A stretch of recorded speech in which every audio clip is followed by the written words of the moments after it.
Olá pessoal, tudo bem com vocês? Sejam bem-vindos a mais um episódio do Blá Blá Ciência. Hoje vamos falar de algo muito sério, o câncer de colo de útero. Vou falar tudo o que você precisa saber desse tema depois da vinheta.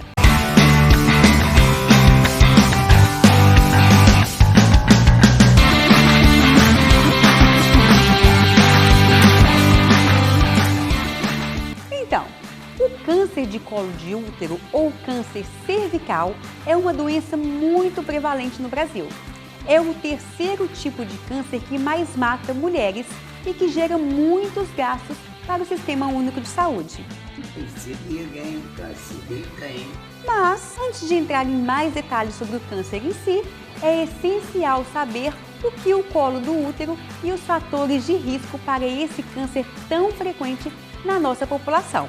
Bem, o útero é um órgão em forma de pera e fica localizado na cavidade pélvica. É nele que o bebê fica grudadinho durante a gestação e está relacionado com a menstruação. Lembra que falei dele lá no episódio da TPM de menstruação? Não? Então corre lá que ainda dá tempo. Bem, voltando ao útero, ele é dividido em duas partes, o corpo e o colo. O que nos interessa nesse episódio é a região do colo do útero, que corresponde à parte mais inferior e estreita e se abre para o canal vaginal através do colo do útero. Microscopicamente, o colo do útero é dividido em duas regiões, a ectocervice e a endocervice. Isso acontece porque a constituição é diferente, ou seja, esses tecidos são histologicamente distintos.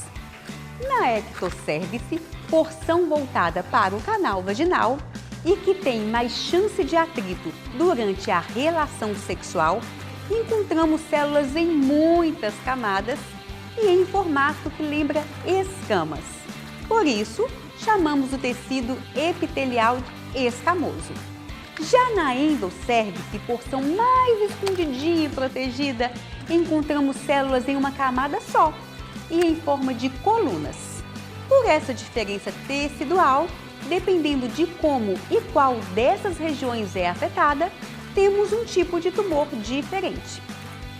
Uau! Os dois tipos mais frequentes em mulheres brasileiras são os carcinomas de células escamosas, que representam mais de 80% dos casos, e os adenocarcinomas, que representam pouco menos de 20% dos casos. Acharam difícil? Calminha que vocês vão entender. Fiquem tranquilos que eu vou descomplicar agora.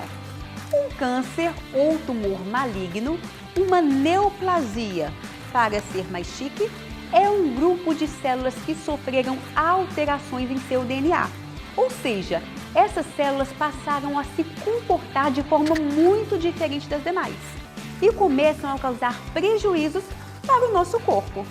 Essas alterações no DNA são chamadas de mutações e podem ocorrer por uma série de fatores físicos, químicos e ou biológicos.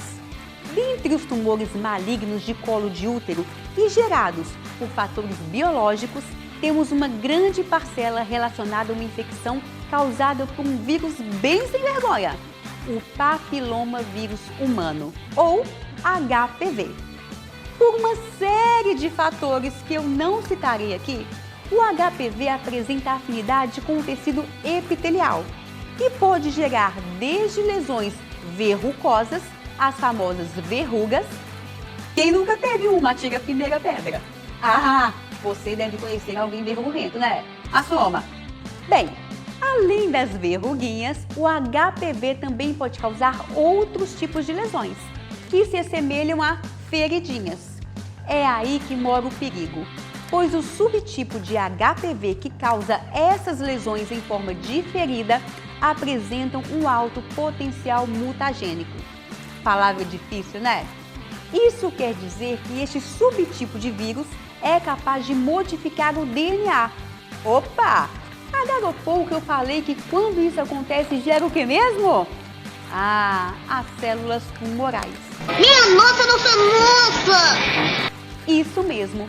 O HPV que gera feridas é conhecido como HPV de alto risco, exatamente por apresentar um alto potencial de desenvolver um câncer.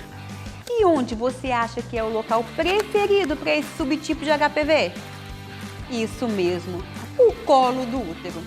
Ou seja, mulheres que realizam ato sexual desprotegido sem o uso de preservativos e tinham um companheiro contaminado, muitas vezes sem sequer saber, podem ser infectadas pelos vírus, desenvolverem o processo patogênico e terem lesões que posteriormente podem progredir para o câncer de colo de útero. Outra coisa que você precisa saber é que existem muitos fatores de risco para o câncer de colo de útero, sendo eles relações sexuais sem proteção, primeira relação sexual em idade muito jovem, múltiplos parceiros sexuais, tabagismo, múltiplos partos, baixa condição econômica e imunodepressão.